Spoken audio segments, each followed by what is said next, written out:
From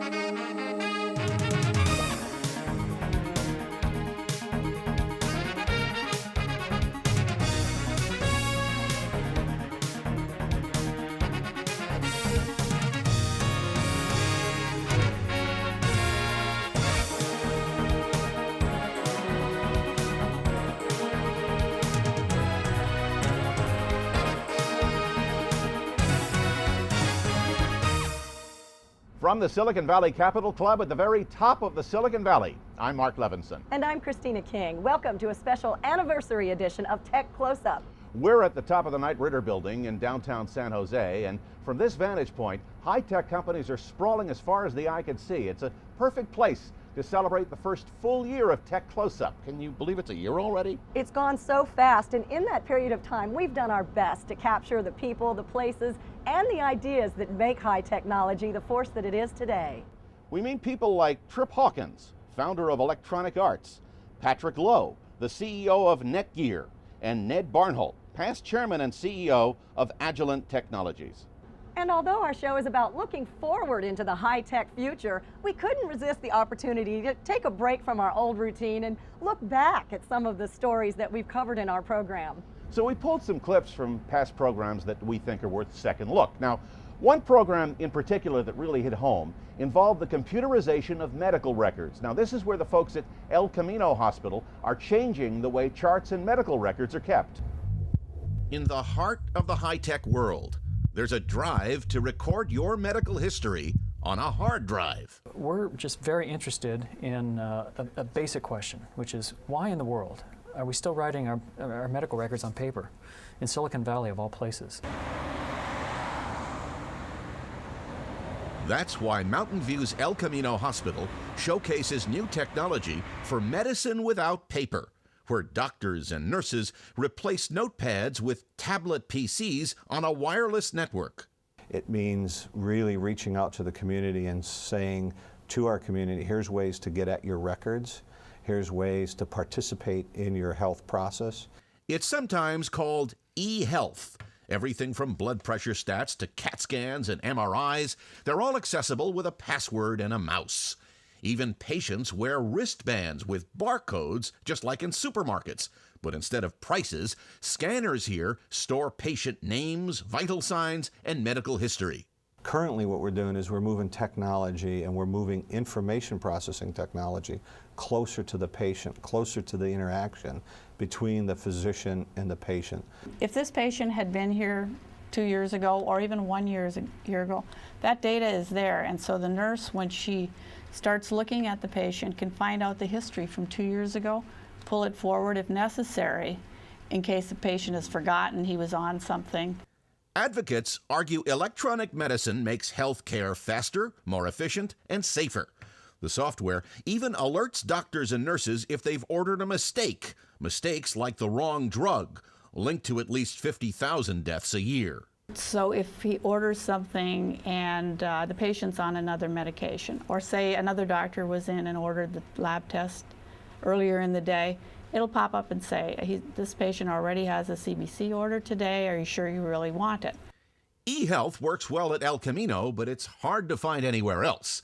And that's what bothers Silicon Valley business. If you're an El Camino patient, but you end up in an emergency room, unconscious in some other city, and it's not the El Camino system, they have no access to your records.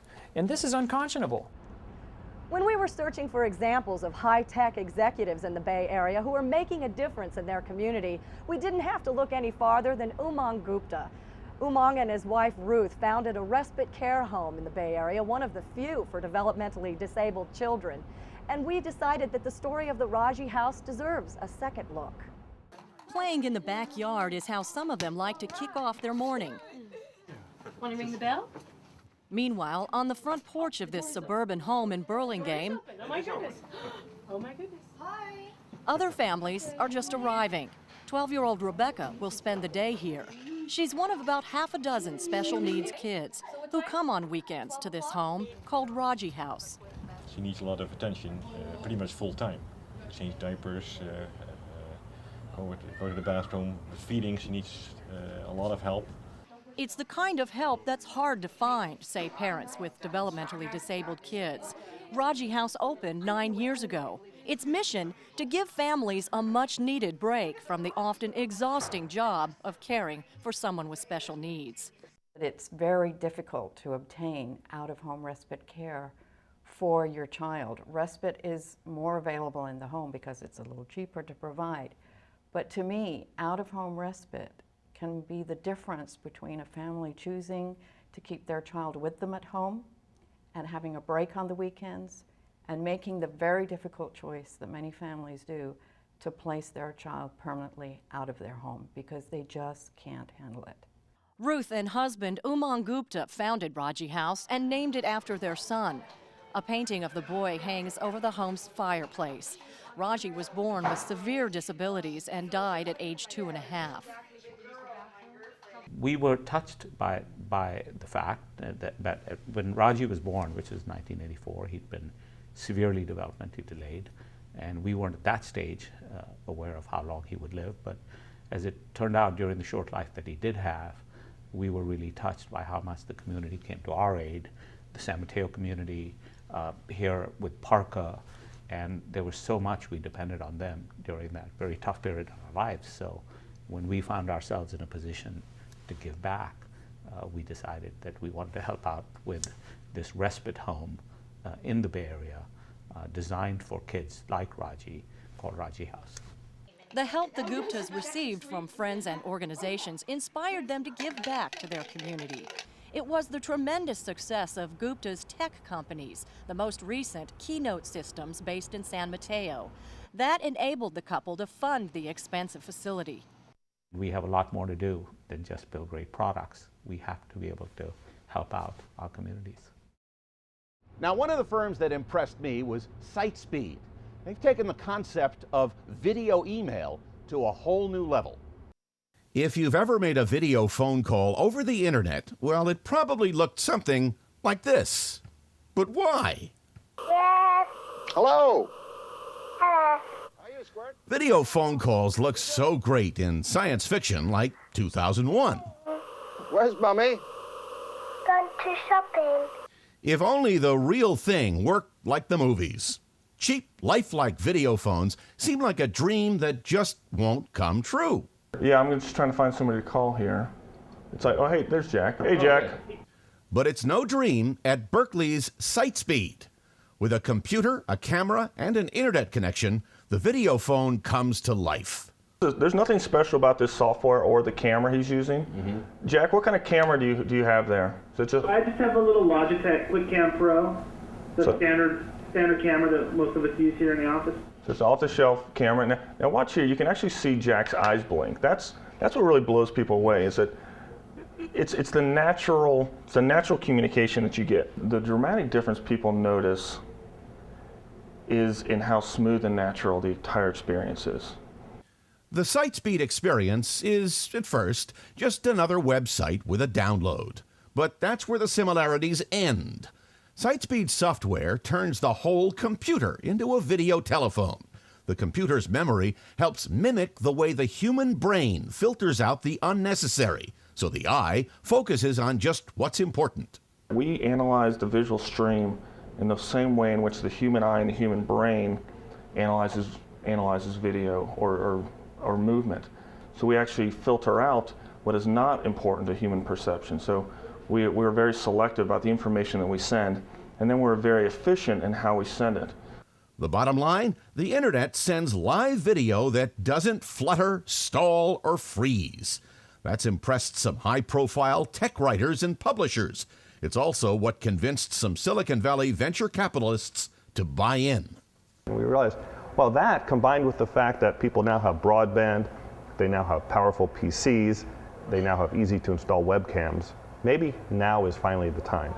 I travel a lot on business. I've sat in a hotel in Tokyo with my laptop and camera talking to my children back home. And I have to tell you, it seems like a very Jetsons moment when you're doing that. And you kind of forget that this is a company you've invested in and you're just using the product. And it was really amazing. She's known officially as Sister Patsy Harney, but most people here in the Silicon Valley call her the Cyber Nun.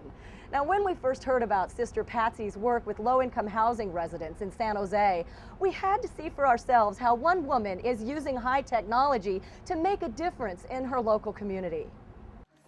Little fingers click the keys as eyes focus intently on the screen. It's Friday after school, and no one wants to do homework.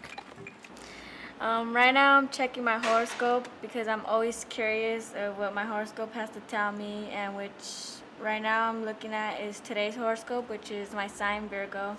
In a bright basement room at San Jose's Plaza Maria Apartments, computers line the walls. It's a free place for students who live in this low-income complex to come and learn. I use the computer to do projects, homework, and play. When I'm in school, when they assign me a project or something, I just go on the computer and look up the topic they give me. For example, I just had my recent project was on cancer, so I would look up pictures of cancer. Like Jacqueline Mendoza, many of the kids who live here don't often know how good they have it. After all, every one of these computers is available 24/7 for free, broadband internet included. Who would have thought they'd owe it all to a nun?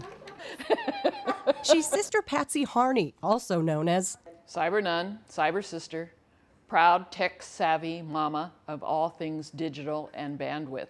The nicknames are hard-earned. Sister Patsy has a big job. We have 53 apartments here in this complex. She's the Associate Director of Community and Resident Services for Mercy Housing. The Bay Area nonprofit not only gives people with disabilities in several cities an affordable home, it puts opportunity at their fingertips. Mercy Housing builds housing in low-income communities, and so it was kind of a natural. We have community rooms, we have need for technology, we build communities. And building communities means more than just windows and walls. Sister Patsy's mission is to build the computer skills of Mercy Housing's tenants so they can lead better lives. The dream became a reality 4 years ago when the U.S. Department of Education granted Mercy Housing and Sister Patsy $500,000 to get residents plugged in. The first shipment of computers we had here, all of the residents, many of the residents from Plaza Maria came downstairs, and we spent a whole Saturday together refurbishing the computers. And some of the best little technicians were like about 8 or 9 years old. It's the kids who use the basement computers, but at this apartment complex, it's not the only place you'll find digital access. There are 53 apartments here at Plaza Maria, and get this, every one of them has a computer, and it's all wireless. In our very first program, we met with Ankit Fadia. He's a young Stanford student who's made a name for himself in cybersecurity. Now, since our interview, Ankit won the IT Leader Award for 2005, and he's written a new book on the dangers of hacking in mobile phones. Even a year ago, Ankit had plenty to say about computer risks that we all face in the age of the internet. I wonder if the CEOs and the cybersecurity executives who invite you to speak have the same reaction that I did when I met you. The door opens, in comes this 19-year-old kid. What is he going to tell us? Yeah, most people are really surprised when they see me walk into a conference room or walk into the training center. But on many occasions, we have also not advertised my age at all, because some people do consider or think about the fact that how can a 19-year-old actually teach us something. But hacking is a very young industry, and people have started realizing that the best people in the industry are also the youngest. But the title of the book, and we'll get to the fact that you wrote this book when you were 14. Yeah. You know, I got to get into the mindset of what's a 14-year-old writing a book for, but the title of the book, how can hacking be ethical? Well, traditionally in computer security, there are two types of people. One are the hackers, the other are the crackers. Hackers are actually the good guys who fight cybercrime, who catch the computer criminals, work with the police agencies and so on. While crackers are the real bad guys who break into systems, create viruses, steal credit card numbers and so on. But probably due to the media or for some other reason, the hackers and the crackers, the two terms have intermingled. And nowadays when you talk about hackers, you immediately start thinking about a criminal. But in reality, hackers are the good guys, crackers are the bad guys. So you've got guys wearing white hats and guys wearing black hats. What color hat do you wear? I obviously wear the white hat, and I'm the ethical hacker, the good guy who fights cybercrime. And we were fortunate to spend time at the Computer History Museum in Mountain View, California, with Steve Russell. He invented one of the earliest video games called Space Wars. Steve and I took a walk down memory lane at the museum where computers have their own unique place in history. When we use these kinds of machines, did we marvel at how they worked the way we marvel at PCs today? I don't marvel at PCs, I swear at them. Established in 1996, the Computer History Museum preserves the artifacts and legends of the information age. It's quite a collection. Here you'll find over 4,000 pieces of equipment, 10,000 images, and miles of documents, all capturing high-tech storied past. This is the most heroic vacuum tube computer, a piece of the most heroic vacuum tube computer effort ever done.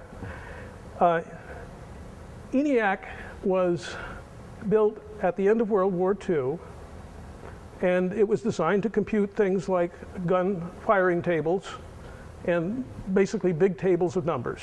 Was it analog? No, it was digital. And it had so many vacuum tubes that you couldn't turn it on without a few blowing out. So they wanted to leave it on as much as they could. Wasn't a good idea to keep using it. And so I hope it came with a warranty. well, the engineers who designed it later formed UNIVAC, and they never put that many tubes in a computer again. Learned their lesson. For Steve, this walk through the museum brought back a lot of memories of a high-tech world where the machines were big and the speeds were slow, especially by today's standards. And this was the first computer. This had a number of firsts in it. It had displays on it, and it started out with, it pioneered with core memory. Mm-hmm. And it also paved the way for the Sage computers, which are down in the next aisle. So back then, it took something this big to write built in ones and zeros. The computer itself was built into one floor of a medium-sized industrial building. And the power that a computer like that would have would be comparable to what today?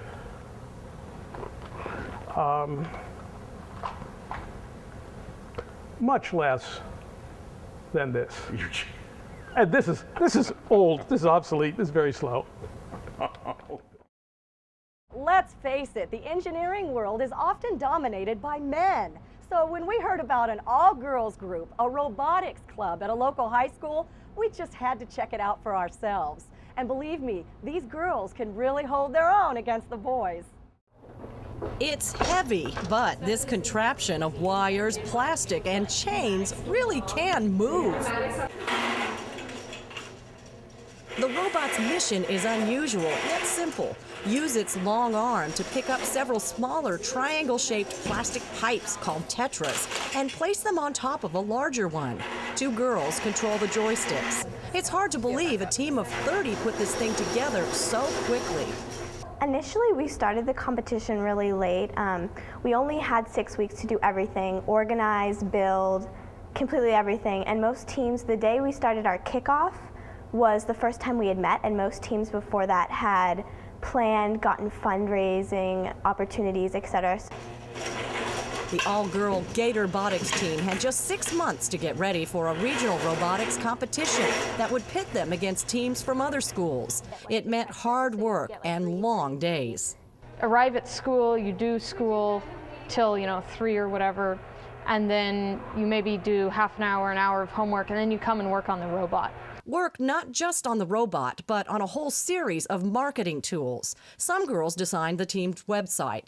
Others created computer animation showing the robot in real-life situations. We created a whole world inside of the computer, so different people did different parts. Like one person did the buildings, and one person put it all together with the people, and I did a lot of work on the fire and the robot. With sponsorships from a few Bay Area corporations and tech firms, and a lot of faculty mentors, they were ready for the Silicon Valley regionals. Though Team 1700 didn't have the fastest, most accurate machine, the girls earned themselves a big honor, taking home the All-Star Rookie of the Year award. Their teamwork had paid off. We were there countless hours, our mentors, our teachers, but everyone had a job to do, and I think that's why we feel so successful. You know, when I was in grade school, one thing I hated was diagramming sentences. Why am I not surprised?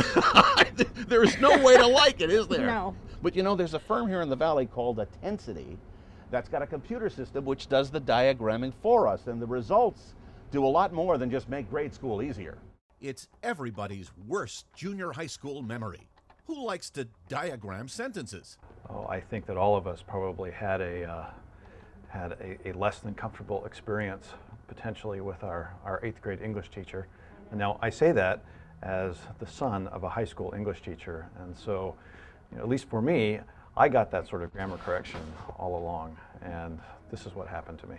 What happened is Intensity, a Palo Alto software firm that's given diagrams a new Silicon Valley twist. What we did is we taught a computer to diagram sentences, exactly the way that we did back in 8th grade. And it didn't complain. It was hard, but it didn't complain. Well, so what?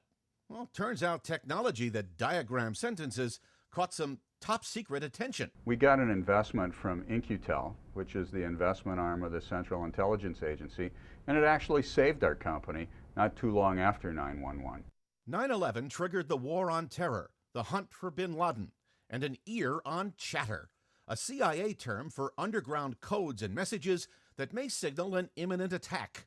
But to read what a terrorist has in mind may cause some terrible eye strain. It could take weeks, and not only could it take a lot of time, but one of the things that we are not good at as humans is taking massive amounts of input and understanding a trend, looking for outliers.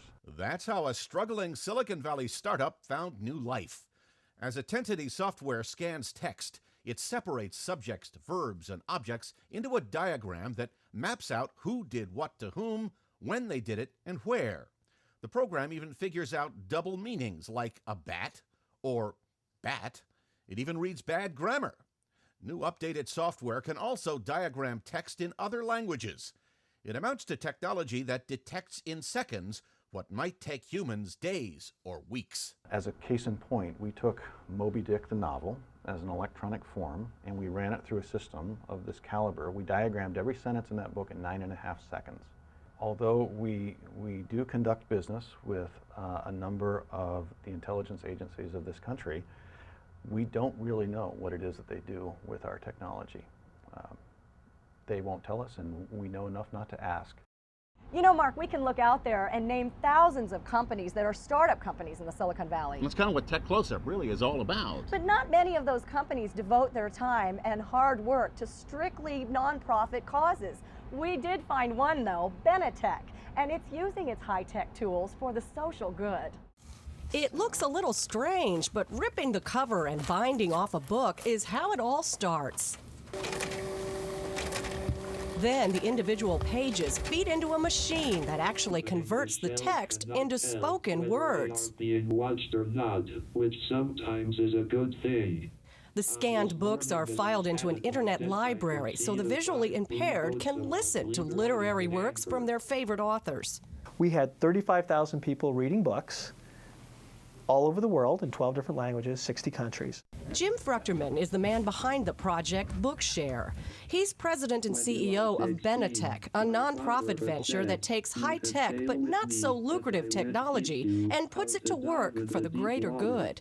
When I was in college, I dreamed of making a reading machine for the blind. I was learning about making smart bombs, and I thought this would be a cooler application. Fast forward a decade later, I've started one of Silicon Valley's top companies in pattern recognition that reads books and documents. And we wanted to make a reading machine for the blind because it was really cool, but it didn't make any sense for our investors. So Jim started his nonprofit Benetech, a company that uses technology to solve social problems. I learned to dive for pearls until I learned many other things. People could scan in books and share them with people with disabilities legally in a way that eventually will be sustainable through a modest subscription fee that will eventually pay what it costs to operate it. Kind of like the music sharing website Napster, only Bookshare from the beginning has had permission from authors and publishers. Jim says the Bookshare idea came from his teenage son. The woman who is the CEO of Napster at the end of 1999 lived 2 doors down, and her teenage son gave my teenage son Napster. And I looked at Napster and I said, ooh, this is cool. This is really illegal, but it's really cool. And then I said, oh, I wonder if we could use that same music sharing, peer-to-peer kind of idea to help blind and dyslexic people share books. Bookshare is just one of several projects Benetech is developing. The company's software is currently keeping track of human rights violations in countries around the world. But this kind of social investment takes money. Thank you for calling the Skoll Foundation. How may I help you? That's where the Skoll Foundation in Palo Alto comes in. Social entrepreneurs like Jim Fruchterman are why the Skoll Foundation exists. Sally Osberg is Skoll's president and CEO. She says the foundation has made 2 sizable grants to Benetech. Well, people like Jim Fruchterman see technology really as the ultimate tool of democratization. They see that it's the leveler, and they also see that most of the world's population doesn't have access to technology. I think that's actually the way most technical people came to technology. It wasn't to get rich, it was because they love solving problems. I have to say, producing this show over the past year has been a blast. But, you know, there are a few moments that I guess I would like to have back. You had to bring that up. Well, you know, we're only human, and we can tell you that nobody's perfect. So what did we do? Well, we thought we'd put together a few bloopers over the past year. Oh, here we go. To the patient, but to the sorry. And we're adding new stations every month. I'm sorry. How the buddy system is help give. Sorry, Welcome to Mars. I'm sorry. Do it again. These kids get sent out into the world with a little oh shoot, I'm sorry. And that was a good one, wasn't it? That was pretty good. Silicon Valley have come up with oh Jesus, I screwed it up. I'm sorry. Technology is helping. How technology can check your health at home. Literally grew up with the biotechnology. Oh God. Sorry. Children here at Raji House. And I just forgot what I was going to say. No, I'm sorry. I was. Expert in the Damn it. I'm sorry. In San Mateo. I'll do it again.